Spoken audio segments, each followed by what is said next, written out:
Here we go, 2025, new year, and I can't keep up with the trends. So what's the dating trends in 2025? Yeah, so Tinder released their year in swipe report, which is an annual report they do that looks back over year in swipe.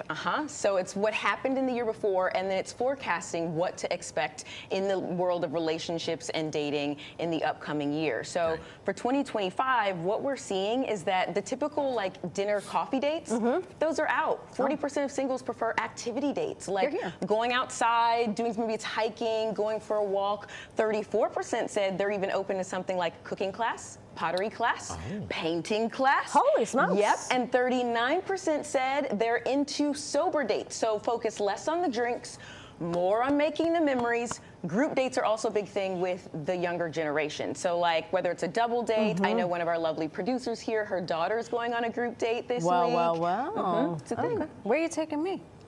You're taken. Well, we could have a friend date. A vegan restaurant, because that's his favorite. Anywhere they serve tofu. I like this because we were talking about another trend with the Gen Z. They're into mocktails. Nobody wants to wake up with a hangover. And it also, if you're not getting plastered, you get to really know the person who could become your boo. Yeah, I mean, I like to take the edge off a little bit. Well, then you have a shot of vodka before you go hiking or wherever you're going to go. Here's the thing, and this is what I think I've been struggling with. I'm the resident single of the group here. Right? So are people looking for commitment, or are they looking just for fun? So situationships had a really big year last year, the year before, right? But now we're seeing singles are moving towards actually being proud of the fact that they're looking for commitment. So about 69% said they're looking for commitment. Where do you fall? Are you in that 69%? I'll put it to you this way. He hasn't been on a date since Carter was in office, God rest his soul, and he wasn't even born then, but here we are. Listen. I'm listening. This is why we bring Devyn. But I'm happy to hear that more people are looking to be serious. More people are looking to be serious. About 1 in 5 do say that they're sort of fluid relationship status, meaning instead of putting like a timeline on themselves, they're sort of open to saying, hey, we'll go out. We'll see. Maybe it gets serious. Maybe we advance. So about 1 in 5 are still kind of in the fluid space, but situationships are gone. Okay, so what are the things people look for in a potential mate? So as a matchmaker, this makes me so happy. We're finally moving in the right direction. All right. So rounding out the top 3 of must-haves for 2025. Money. Trust. I mean, a good guess. A trust fund. No, the fun part was omitted from that study. So trust, physical attraction, we need to work on that, but like fine, and shared values. Those are the top 3 things that people are looking for. Trust, physical attributes and attraction, right? And the last one was shared values. And shared values. Yeah. Okay. I like those. Yeah. I do. And the whole idea of the bad boy, right, and the troublemaker.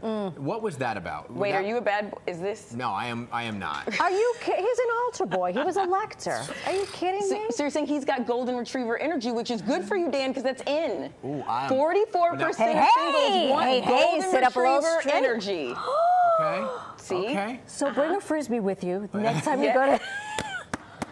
Interesting. So the bad boy image is... Bad boy is out, golden retriever. It goes back to that wanting that trust and that safety, right? I was speaking to an anthropologist who studies relationships and dating, and she had some really excellent data around particularly the younger generation. They want to feel safe more than anything. And so trust and safety is huge. And what makes you feel safer than a golden retriever? That's right. I will always stand on the outside of the sidewalk. You are, you do. And you always pay, even though I tell you not to, you say, no, I always pay. What is the biggest turnoff? Biggest turnoff. Bad hygiene. Being rude. Oh, no. Talking about your ex. Don't do it. Nope. Nobody wants to hear that. Save it for your anonymous social media account. Nobody wants to hear you talk about your ex on a first date. I'm shocked people still do that. What about where does it fall on the scale of like talking about how many number of partners you've had in the past? Ew. Okay. You know what? Ew. I'm just saying because that was a thing. That was a conversation. Have you been on a date and somebody did that? No. Oh, he hesitated. I feel like. But we were talking about whether or not we share with your partner eventually. Right. Well, sure. Like when you're in a relationship, you can share and be as open as you like. Yeah, that's great. Although, are we really keeping tally? No. I said a woman never wins in this situation. I agree. Like, are we keeping spread? My husband, though, wishes I'd stop telling about my exes, but I have great stories, so he signed up to listen. I don't know. I love you, honey. We love you. Thank you so much, Devyn Simone.